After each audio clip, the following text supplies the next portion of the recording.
One of the things I love to do is cooking, especially watching people eat what I've cooked.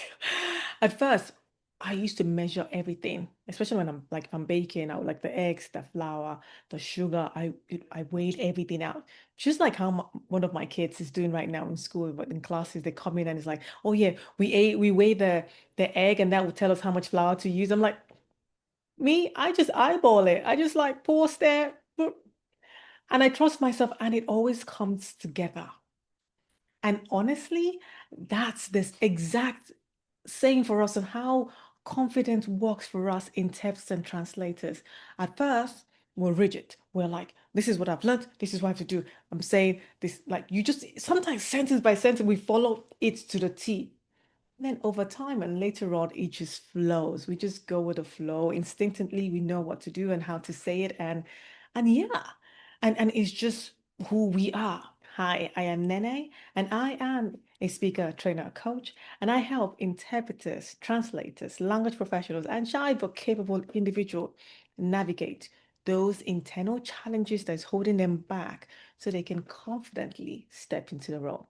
And in today's video, I want to show you the three stages of building real confidence in your craft and why skill alone isn't enough to get into that flow state.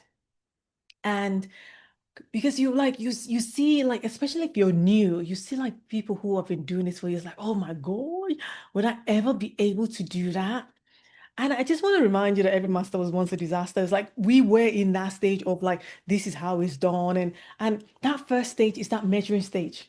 That's where you are right now. It's like the recipe. You're using exact step, like things that's there, and then you're rehearsing it, and then you're taking notes. And this step is very necessary. It is what's needed at the start, because this is where you are building the awareness and the safety in the craft. And when you've gotten into that rhythm, you then go into that trusting stage. Trusting stage is where you loosen up a bit. You start like letting go of the scale.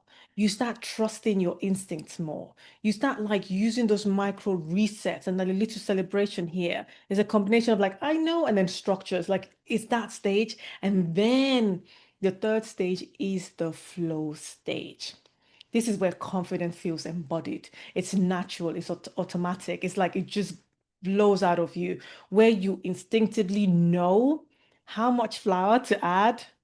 That's the flow state. You walk into a booking, the booth, whatever, with a present, and it's anchored in you and not from a state of panic.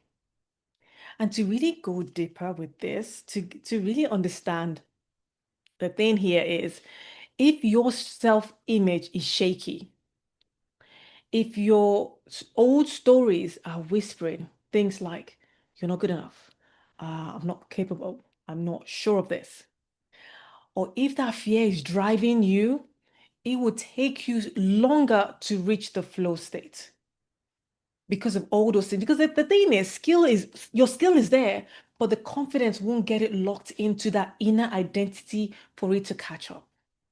And this is why the mindset piece, the embodiment piece, and the repetition is the key. And what I really want us to understand is that skill is secondary. Your identity is primary. And this is why you see two people come out from the same training, but one shows up completely different, trusting in themselves, and the other one still doubt themselves.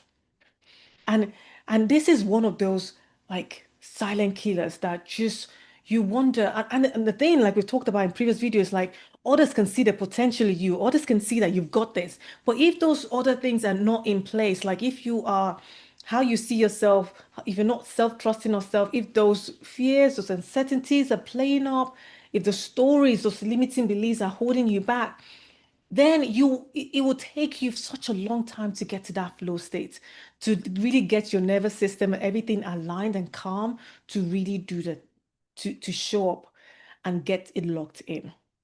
And here's a challenge. I want you to ask yourself this. Where are you right now? Are you still in that measuring mode? Are you stepping up to that learning yet? Are you building the trust? Or are you in the flow?